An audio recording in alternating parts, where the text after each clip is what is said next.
சத்தியமே லட்சியமாய் கொள்ளடா,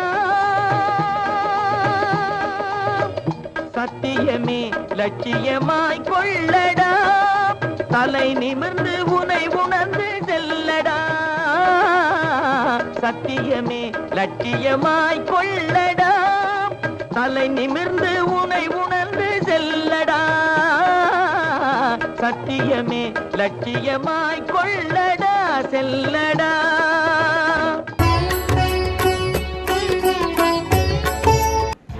நீங்கள் பார்த்து கொண்டிருப்பது மாசி மகன் யூடியூப் சேனல். தொகுத்து வழங்குபவர் சேவை செல்வம் டாக்டர் சுபசிவ பெருமாள் யாதவ். இந்த சேனலை சப்ஸ்கிரைப் செய்து கொண்டு தொடர்ந்து பாருங்கள். தினமும் ஒரு தகவலுடன் உங்களை சந்திக்க இருக்கிறோம். நன்றி, வணக்கம். தொடர்ந்து ஆதரவு தாருங்கள்.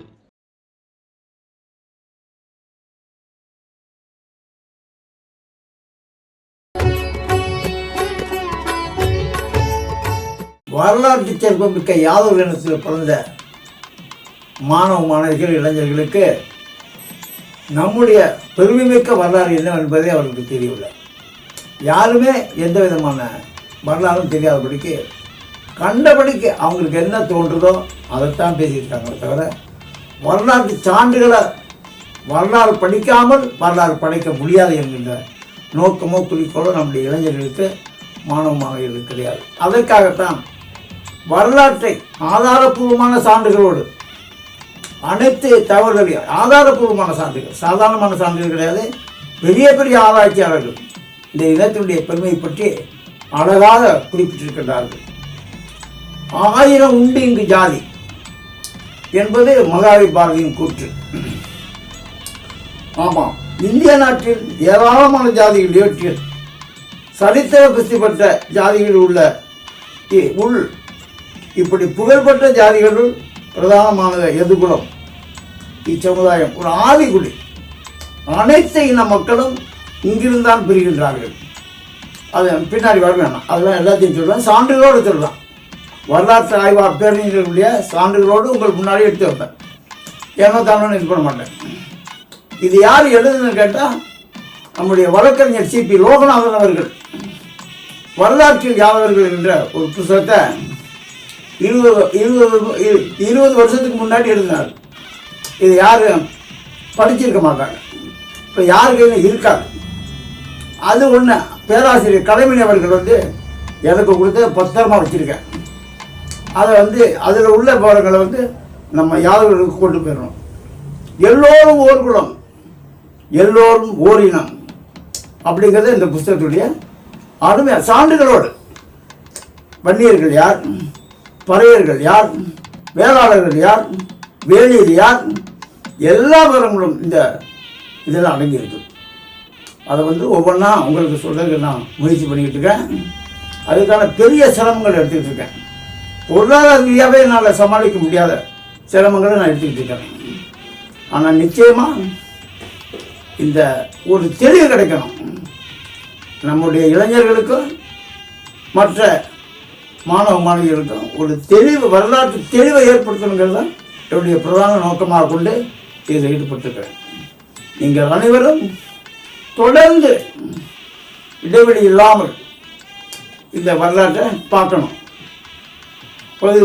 நிறைய அதுக்கு பின்னாடி அழகுமுத்துக்கோள் வரலாறு, எல்லாரும் எழுதின வரலாறு வேற. ஐயா கோபாலகிருஷ்ணன் அவர்கள் வரலாற்று ஆசிரியர் முருகன் அவர்கள் வச்சு எழுதின வரலாறுங்கிறது வேற. அதுக்கு நான் நிறைய வச்சுது. இன்னும் சில பேர் அங்கங்கே வியாபாரத்துக்காக வரலாறுன்னு போட்டு விற்றுக்கிட்டு இருக்காங்க.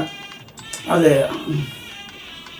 தொல்லியல் துறையில் பதிவு பண்ணி அவங்களுடைய ரெக்கக்னைஸ் பண்ணி அதுக்கான ஆதாரங்களை சமர்ப்பித்து அதுக்கு பின்னாடி வெளியிட்டு தான் சரியான புத்தகமாக இருக்க முடியும்.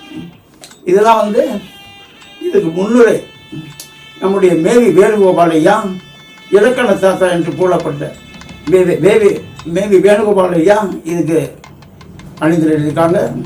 மாப்போ சிவஞானம் மிகப்பெரிய தமிழறிஞர்கள் எல்லாருக்கும் தெரியும். அவர் இதுக்கு அணிந்து எழுதியிருக்காரு. இப்படி பல பேர், ஐயா பேராசிரியர் கலைமணி அவர்கள் அவருடைய பதிப்பகம் தான் அதை வெளியிட்டது. அவர் நிறைய விஷயங்களை சொல்லியிருக்காரு. அதெல்லாம் ஒரு பக்கம் இருக்க, பெரிய பெரிய நீலகண்ட சாஸ்திரி, வெள்ளைக்கார பேராய்வாளர்கள் எல்லாருமே இதை சான்றுகளோடு சொல்லியிருக்காங்க. ஒவ்வொரு இடமும் எப்படி தோன்றுச்சு, எப்படி வந்துச்சு, யார் யாரோட சேர்ந்தாங்க. நம்ம இனத்திலிருந்து தான் எல்லா இனமும் புரிஞ்சிருக்குது. வன்னியர்கள்லேருந்து, பறையர்கள்லேருந்து, வேளாளர்கள்லேருந்து எல்லா இனமும் நம்மளிருந்து தான் பிரிஞ்சிருக்கு. ஆனால் நம்ம என்ன செய்யலாம், ஒரு காலத்தில் உங்களுக்கெல்லாம் தெரியும், இப்போல்லாம் அது நடைமுறையில் இல்லை. நான் சிறுவனாக இருக்கும்போது இடைச்சேரிக்கு அடுத்த பறச்சேரி, இடைச்சேரிக்கு பக்கத்திலே பறச்சேரி இருக்கும். என்ன உங்களுக்குல நம்ம இடத்தை சேர்ந்தவங்கனால தான் இருந்திருக்காங்க. எதில் இப்போ வேறுபட்டாங்க, நம்ம ஆட்டை தின்னோம், அவன் மாட்டை தின்னான். மாட்டை திங்கும்போது என்ன சொன்னாங்க, இது ஈஸ்வரனுடைய சின்னம், சாப்பிடக்கூடாதுன்னு சொன்னாங்க. நீங்கள் ஆட்டை சாப்பிட்றீங்கள, எங்களுக்கு பிடிக்கிறது நாங்கள் மாட்டை சாப்பிட்றோம். அதனால அந்த சேரியை உருவாக்கி பக்கத்தில் வச்சாங்க. அவங்களுடைய தொழில் என்ன, ஏதாவது கேவலமான தொழிலெல்லாம் அந்த காலத்தில் பத்திரிக்கை அடித்தா கல்யாணம் பண்ணாங்க. பத்திரிக்கை அடித்தா சாவுக்கெல்லாம் சொல்லுவாங்க இல்லை. ஒரு கல்யாணம்னு சொன்னால் வெத்தலை பார்க்க போய் எல்லா நம்முடைய உறவினர்களுக்கு வச்சுட்டு வர்றவன் பறையன்தான். ஒரு சாவுன்னு சொன்னால் எல்லா ஊருக்கும் போய் சொல்லிட்டு வர்றவன் பறையன்தான். ஒரு ஊரில் ஒரு நிகழ்ச்சின்னு சொன்னால் எல்லாருக்கும் சொல்லிட்டு வர்றவன் பறையன்தான். பறை சாற்றுவதனால பறையனான சேகர் பல்லன், அவனை சக்கிலின்னு சொல்லுவாங்க. அவனுக்கு என்ன வேலைன்னு கேட்டால், கிராமத்தில் வருஷத்துக்கு 2 ஜோடி செருப்பு. என்ன செருப்பு, மாட்டுத்தோளில் ஒரிஜினலாக செய்யக்கூடிய செருப்பை அவன் செஞ்சு கொடுப்பான். இதை ஒவ்வொருத்தருக்கும் நமக்கு என்ன வேலை, ஆடு மாடு மேய்க்கிற வேலை. மருத்துவருக்கு என்ன வேலை, முடி வெட்டுற வேலை. நாதஸ்வரம் வாசிக்கிறது, மேலே அடிக்கிறது, முடி வெட்டுறது அவங்களுடைய வேலை. இப்படி நாயக்கருக்கு என்ன வேலை, இப்போ நாயக்கர் யார், நம்மளுடைய பிரிவு. இதில் சொல்லுவேன், கரெக்டாக சொல்லுவேன், ஆதாரத்தோடு சொல்லுவேன். அவங்களுக்கு என்ன வேலை, கிராமத்தில் பஞ்சாயத்து ஏதாவது பிரச்சனைனா தீர்த்து வைக்கிற வேலை நாயக்கருடைய வேலை. இப்படி தொழில் ரீதியாக தான் ஜாதிகள் பிடிச்ச தவிர அவங்க வேற பிறப்பால் அவங்க தாழ்த்தப்பட்டவங்க சொல்கிறது முட்டாள்தனமான ஒரு செயல் சொல். இதையெல்லாம் ஏனோதானு சொல்ல போகிறது கிடையாது. அத்தனை ஆதாரங்களோடு வரலாற்று ஆய்வுகளோடு தொடர்ந்து உங்களோடு பதிவு பண்ண இருக்கிறேன். இதை நீங்கள் தெரிஞ்சுக்கணும், இப்படி ஒரு வரலாறு இருக்குதா. ஏன்னா இது 20 வருஷத்துக்கு முன்னாடி வெளியிட்ட நூல், யாருக்கையும் இப்போ இருக்காது. ஒரு ஜெனரேஷனே மாறி போச்சு. முதல்ல உங்களுக்கு இந்த நூலை கொண்டு வர இன்னும் பல நூல்கள் இருக்குது. நம்ம தஞ்சாவூர் அடைக்கலம் இருக்காரு, அவர் ஒரு வரலாற்று ஆய்வுகளை செஞ்சுக்கிட்டு இருக்காரு. நம்ம நிறைய வரலாற்று நூல்களை வச்சிருக்கிற வரலாற்று புத்தகமாக இருக்கிற வன்னிய பெருமாள் இருக்காரு. நம்ம காமராஜர் பல்கலைக்கழக பேராசிரியர் கபிலன் இருக்காரு.